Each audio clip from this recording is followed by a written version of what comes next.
നമ്മൾ ഷൂട്ട് ചെയ്തുകൊണ്ടിരുന്ന സമയത്ത് രേവു മേനകയുടെ മോള് അസിസ്റ്റൻ്റ് ആയിരുന്നു. തർക്കമായിട്ട് 1000 രൂപ ബെറ്റ് വെച്ചു. പക്ഷേ രേവു ജയിച്ചു, 1000 രൂപ കൊടുത്തു. എന്നിട്ട് പറഞ്ഞു നീ പോകുന്നതിന് മുമ്പ് ഞാൻ 3000 രൂപ ഞാൻ തിരിച്ചു വാങ്ങിക്കുന്നു.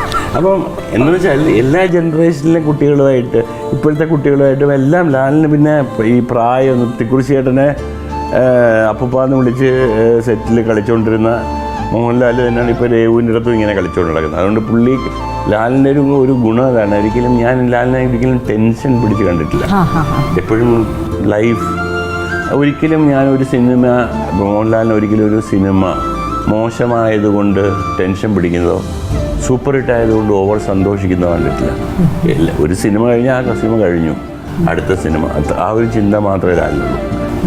അല്ലാതെ ഒരു പടം ഹിറ്റായി അതിൻ്റെ പേരിൽ ഞാനൊരു ഇപ്പോഴും ഞാൻ അങ്ങനെയില്ല. ഒരു പടം മോശമായാൽ അതിൽ സങ്കടമില്ല.